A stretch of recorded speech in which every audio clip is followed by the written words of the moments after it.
This is really one of the hardest jobs you can have in the car industry. But I mean, designing an icon, and this is not just an icon, it is the icon in the car industry. And yeah, as I said, a pretty hard job, but looking at the car so far, I'm pretty happy. And yeah, what did we basically? We just cleaned the surfaces and straightened the lines. A little bit of 70s though? Talk about that. There's a little bit of a 70s theme in here, right? Yeah, I mean, whenever we start with the job, we have a discussion what is really the, let's say, the characteristics we would like to achieve.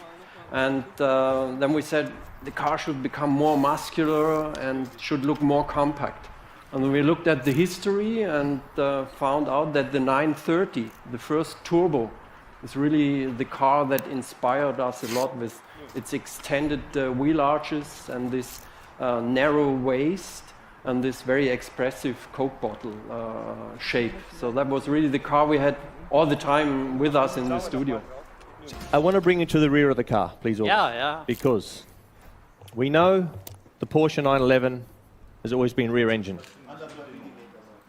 Goes against a little bit of weight distribution and all these things, which I know a little bit about, but in terms of the icon of the 911, it's always been leader of class, leader in its segment, and this beautiful balance between track and street.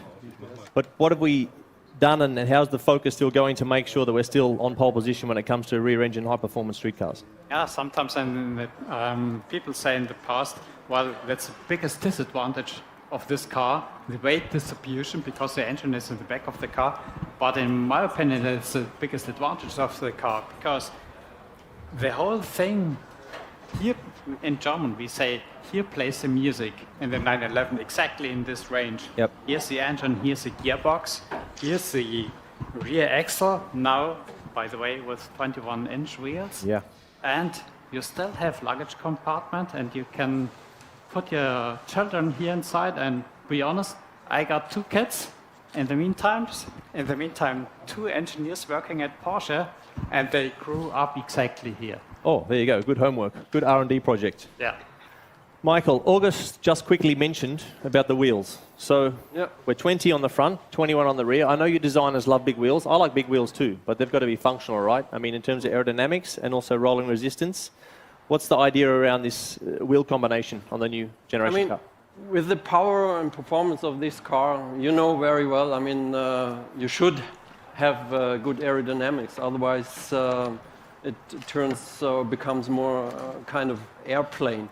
So I would say the tricky thing was that we wanted to keep the surfaces very clean on that car.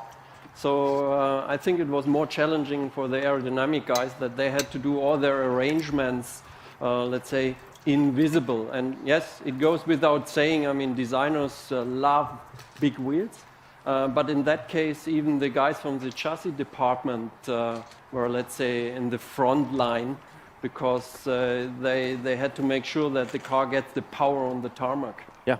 And we didn't argue, so we... No, I'm happy. I like the 21-inch rear tire. It looks good.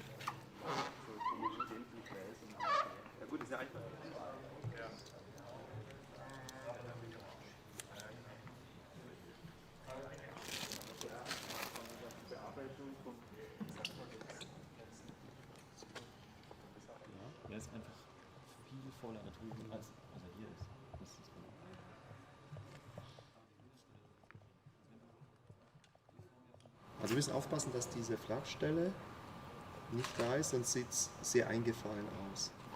Weil wir haben links und rechts eine schöne Anformung, deshalb müssen wir gucken, dass die halt auch irgendwo ausläuft. Wenn du jetzt einfach das mal ein bisschen genau von flach nach oben wegholst, dann sieht man, wie dieser 12 Uhr überm Rad oder etwas nach vorne versetzt. Die Stelle müssen wir entschärfen.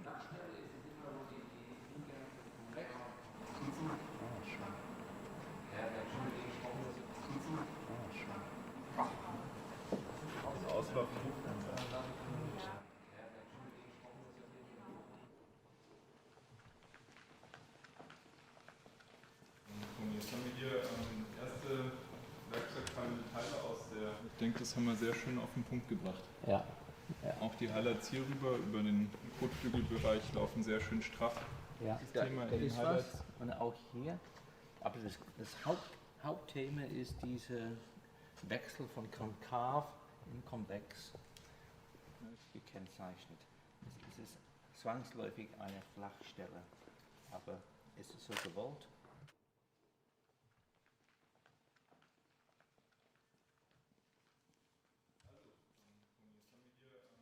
Wird bis zum Radienanlauf halt parallel laufen und dann müssen wir halt einfach gucken, dass wir hier schon den Anlauf ein bisschen länger ziehen, dass das ein bisschen besser funktioniert. Das kann auch noch modellbautechnisch sein, weil der Bereich, das ist jetzt unsere Vorgabe, müssen wir die Fuge optisch aufmachen nach Fahrzeug außen.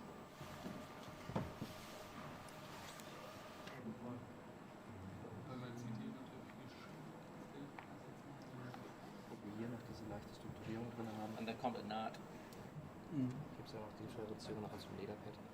Ansonsten dieser innere Bereich und der äußere Bereich, da wird das Thema DAX werden. Da sind wir radienmäßig an der Grenze hier bei dem. Richtig. Und auch hier um die Schraubkalotte sind wir hier enger. Ja, leichte Radien drauf. Und hier sind es halt richtig große. Ist das Ziel, dass die Bereiche überfräst werden? Nein.